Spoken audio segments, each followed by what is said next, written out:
ต่างบุญทำทานนำเนาะอยากมาบูรณะอยากมาเฮ็ดบุญเฮ็ดทานอยู่ที่วัดพระธาตุกู่เมืองจำพรเฮานี่ก็ขอเชิญเด้อพี่น้องเด้อขอเชิญพี่น้อง FC ฝั่งไทยฝั่งลาวที่ว่าเรือนเห็นเนาะอยากมาบูรณะอยากมาสร้างสาพัฒนาให้เจริญรุ่งเรืองขึ้นก็ขอเชิญเด้อพี่น้องเด้อมื้อไปพี่น้องไปทางเราจะทำที่แนวที่อย่างนี้สิมาบัดนี้พี่น้องเด้อมาพาพี่น้องมาเที่ยวเนาะมาเลาะเบิ่งภาคกูนก็คือพระองค์ท่านเนาะเพราะว่าน้องไรเขามาเห็นคลิปก็อยากมาเห็นบุญเห็นทานก็ได้พี่น้องเลยดูดอนนั้นขอพรนะพระองค์ท่านมีครบหมดพี่น้องครบหมดตามที่ศักดิ์สิทธิ์เนาะนี่ก็เป็นองค์ท่านเนาะอันนี้ก็จะเป็นสถานที่ศักดิ์สิทธิ์พี่น้องเชิญว่าปุริยะสถานเนาะของโบราณเก่าแก่ตั้งแต่หลายศตวรรษเลยพี่น้องที่เพิ่นมาสร้างไว้นะประมาณนี้นะทางบาสกรรมชาแนลก็บ่ฮู้นะพี่น้องนี่จะหินก้อนใหญ่ๆเด้พี่น้องเอ้ยเรียบเลยเนาะก็ประมาณพร้อมกับวัดวัดภูบ่พี่น้องหรือว่าวัดพระธาตุโพนอันนี้ท่ากราบทักทายสวัสดีเด้อพ่อแม่พี่น้องป้องปายเบิดสักคู่สักคนต้อนรับเข้าสู่ช่อง YouTube บ่าวสายคำ Channel พี่น้องมื้อนี้บ่าวสายคำ Channel สิพาพี่น้อง FC ฝั่งไทยฝั่งลาวเนาะมาเบิ่งสถานที่เป็นวัดเนาะพี่น้องเนาะเป็นวัดเก่าแก่ที่ว่าคนนับถือนะพี่น้องของเมืองจำพรแขวงชนเขตเฮานั่นก็คือวัดพระธาตุกู่พี่น้องวัดพระธาตุกู่ขวัญใจของชาวบ้านชาวเมืองของเขตเมืองจำพรเฮาพี่น้องเป็นวัดที่ว่าสวยสดงดงามพี่น้องมี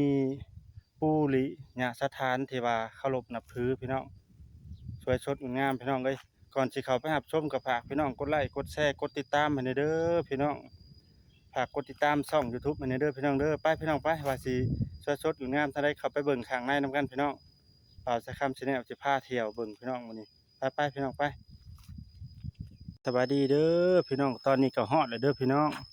ฮอดวัดพระธาตุกู่แล้วพี่น้องไปพี่น้องไปบ่าวสายคำ Channel สิพาพี่น้อง FC มาเบิ่ง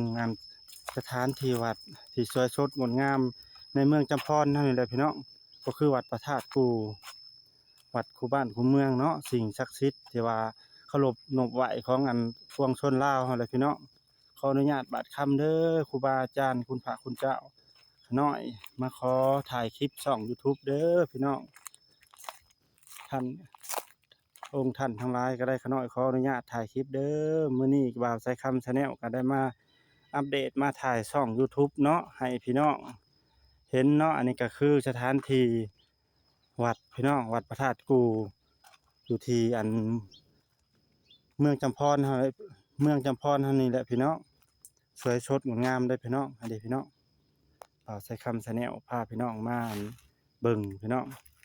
แต่ว่าเป็นช่วงแดดพี่น้องเอ้ยโอ้ยงามๆได้พี่น้องถ้าว่าใครมีโอกาสก็มาทำบุญทำทานได้เด้อพี่น้องมาเคารพนบไหวได้พี่น้องอันนี้ก็พระองค์ท่านเนาะสิ่งศักดิ์สิทธิ์เนาะขน้อยขออนุญาตถ่ายเด้อท่านอันนี้พี่น้องงามๆได้พี่น้องเมื่อก่อนบ่าวสายคำ Channel นะคืออยากมาหลายเทื่อเลยพี่น้องแต่ว่าบ่ได้มานะพี่น้องแต่ว่าบุญฮอดจอดถึงพี่น้องเอ้ยมื้อนี้มีโอกาสก็เลยว่าได้มาถ่ายให้พี่น้องเบิ่งเนาะวัดพระธาตุกู่อยู่ที่เมืองจำพรนั่นแหละพี่น้องถ้าว่าใครมีโอกาสก็มาเที่ยวชมได้เด้อพี่น้องมาเฮ็ดบุญเฮ็ดทานได้พี่น้องแต่ว่ามาก็ขอให้มาในสิ่งที่ดีนะพี่น้องมาแบบจิตใจบริสุทธิ์นะพี่น้องอันนี้ใส่คำ Channel จะพาเลาะเบิ่งพี่น้องเอ้ยอันนี้วัดพระธาตุกู่พี่น้องอยู่ที่เมืองจำพรแขวงสวรรณเขตเฮานี่แหละพี่น้องอันนี้พี่น้องอันนี้พี่น้องที่ว่าเป็นบูหานสถานเก่าแก่ได้พี่น้องเอ้ยเป็นหินที่ว่าก้อนใหญ่ได้พี่น้องอันนี้พี่น้องก้อนใหญ่แต่ว่าบ่ฮู้ว่าสร้างกันปีพ.ศ. เท่าใดนะพี่น้องอันนี้หินก้อนใหญ่ได้พี่น้องอันนี้ก้อนบักใหญ่เนาะพี่น้องเนาะนี่พี่น้องตั้งแต่ด้นได้เพิ่นเอามาไว้เนาะพี่น้องเนาะสักกะหลาดปีพ.ศ. เท่าไรเนาะพี่น้องอันนี้พี่น้อง บ่าวใส่คำชาแนลก็ยังบ่ทันได้ขอพรครับพี่น้องเอ้ยสถานที่วัดพระธาตุกู่พี่น้องเอ้ยกล้องบ่าวใส่คำชาแนลก็บ่อยากอันนับสู่กับแสงบ่ได้พี่น้องกล้องนะพี่น้องแบบว่าสู่แสงแดดบ่ได้พี่น้องเอ้ยนี่พี่น้องพาเลาะเบิ่งวัดพระธาตุกู่เด้อพี่น้องเด้อนี่ฝาก FC พี่น้องฝั่งไทยฝั่งลาวเข้ามาก็เข้ามาเห็นคลิปก็เข้ามามาเที่ยวได้พี่น้องเอ้ยมาเที่ยวชมเทวาสถานที่วัดสวยสดงามเนาะเอิ้นว่าสิ่งศักดิ์สิทธิ์นั่นแหละที่คนลาวเฮาเคารพนำไว้พี่น้องเอ้ยเห็นดิให้เบิ่งพี่น้องเลาะเบิ่งพี่น้องงามๆพี่น้องเด้พี่น้องเราใช้คำชาแนลก็ยังบ่ได้มาขอพรเพิ่นเนาะเอาถ่ายคลิปให้พี่น้องเบิ่งก่อนถ้าว่าพี่น้องฝั่งไทยฝั่งลาวเห็นกะมาเที่ยวชมได้อยากมาเฮ็ดบุญเฮ็ดทานสินะพี่น้องอยากเข้ามาประกอบส่วนบูรณะสร้างให้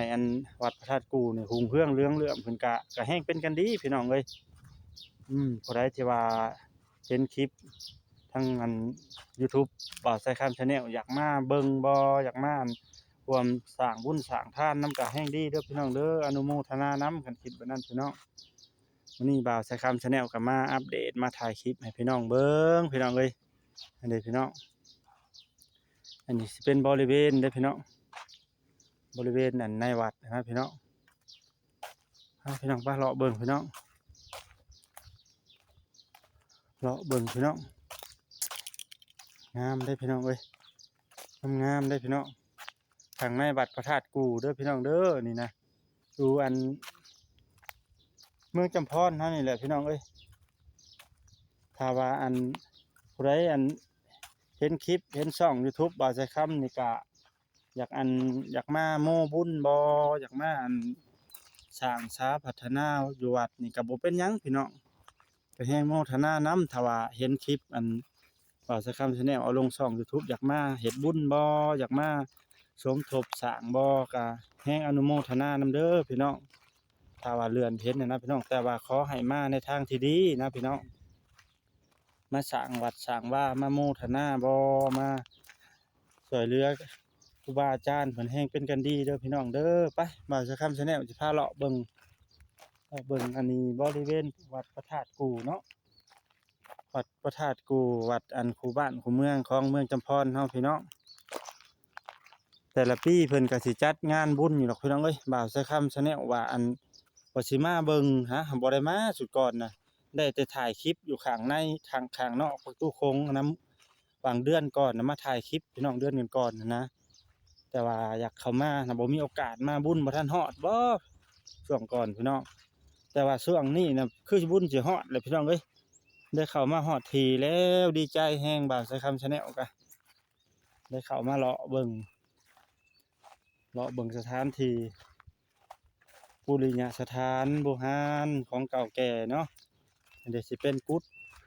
ครูบาอาจารย์เพิ่นเนาะเพิ่นอันนั้นนะพี่น้องเพิ่นมาผักเช้าเนาะหรือว่าคนที่มาเที่ยววัดเที่ยวเบิ่งสถานที่ก็มาได้พี่น้องเอ้ยอันนี้มานั่งผักเช้ามีบ่อนผักเช้าให้พร้อมพี่น้องเด้พี่น้องวัดพระธาตุกู่เนาะงามพี่น้องเอ้ยสวยสดงดงามหลายพี่น้องบ่าวใส่คำ Channel จะพาเลาะเบิ่งพี่น้องเอ้ยวัดพระธาตุกู่ขออนุญาตเด้อคุณพระคุณเจ้าคุณพ่อพี่อินทร์พระพรหมเทพบุตรเทวดาสิ่งศักดิ์สิทธิ์อยู่ในวัดพระธาตุกู่เนาะขะน้อยเด้อขออนุญาตถ่ายช่อง YouTube ขออนุญาตสังกะรีเพิ่นเลยเนาะขะน้อยก็มาดีเด้อมาถ่ายช่อง YouTube ให้คนเห็นหั้นนะถ้าว่าผู้ใดมีใจศรัทธาที่ว่าอยากมาบริจาคอยากมาร่วมสร้างบุญทำทานนำเนาะอยากมาบูรณะอยากมาเฮ็ดบุญเฮ็ดทานอยู่ที่วัดพระธาตุกู่เมืองจำพรเฮานี่ก็ขอเชิญเด้อพี่น้องเด้อขอเชิญพี่น้อง FC ฝั่งไทยฝั่งลาวที่ว่าเรือนเห็นเนาะอยากมาบูรณะอยากมาสร้างสาพัฒนาให้เจริญรุ่งเรืองขึ้นก็ข ขอเชิญเด้อพี่น้องเด้อมื้อนี้บ่าวสายคำ Channel ก็ขอเป็นสะพานบุญให้อันวัดพระธาตุคูเนาะถ้าว่าผู้ใดเลื่อนเห็นคลิปทางช่อง YouTube บ่าวสายคำ Channel อยากมาสร้างสาพัฒนาวัดพระธาตุคูนี่ก็อนุโมทนานํเนาะติดต่อมาทาง YouTube บ่าวสายคำ Channel บ่าวสายคำ Channel ก็สิพามาเนาะถ้าบ่ฮู้จักสถานที่อันวัดนะเพราะว่าบ่าวสายคำ Channel ก็อยู่บ้านนาสานเนาะเมืองจำพรแขวงสวรรณเขตมื้อนี้มีโอกาสก็เลยว่าพาพี่น้อง FC มาอันนะพี่น้องมาอันถ่ายช่อง YouTube เนาะแต่ว่าขออนุญาตอันสังกะรีไปเลยเนาะเด้อพี่น้องพระองค์ท่านเป็นพระองค์ท่านอันนี้เนาะโอ้ยขออนุญาตเด้อเด้อพี่น้องอันนี้สิเป็นทางนี้พี่น้องอันนี้พามาเลาะเบิ่งทางพี่น้องเด้อพี่น้องโอ้พี่น้องเอ้ยเนาะสิขออนุญาตพาเลาะเบิ่งพี่น้องเอ้ยวัดพระธาตุกูเนาะ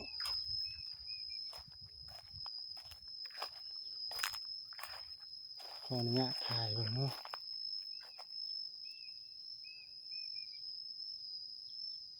เดี๋ยวพี่น้องขออนุญาตเด้อขออนุญาตถ่ายเด้อเดี๋ยวพี่น้องขออนุญาตบัดคำถ่ายเด้อคุณพระคุณเจ้าสิ่งศักดิ์สิทธิ์อยู่ในวัดนี่ขออนุญาตถ่ายเด้อโอ้ยเนาะเนาะสวยสดงามเอาแท้ๆเนาะพี่น้องนี่สิเป็นบ่อนนะว่าพี่น้องสิเป็นบ่อนอันเพิ่นเฮ็ดให้นกกินน้ำบ่นี่พี่น้องคือมันยังเนาะทั้งบ่าวใส่คำ Channel ก็บ่จื้อเนาะจักเพิ่นอันเฮ็ดเนาะไปพี่น้องไปเลาะเบิ่งอีกพี่น้องเลาะเบิ่งเนาะบริเวณวัดพระธาตุกูบรรยากาศเย็นๆเลยพี่น้องเอ้ยบรรยากาศเย็นๆพี่น้อง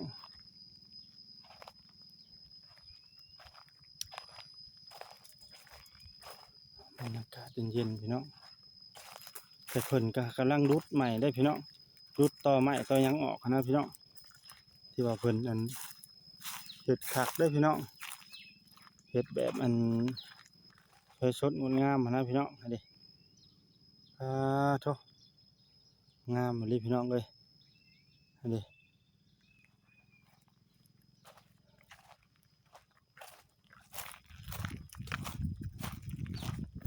ด้พี่น้องสัตว์กูนะพี่น้องเนาะขอหน่อยสิขออนุญาตเด้อครูบาอาจารย์เด้อพี่น้องขออนุญาตถ่าย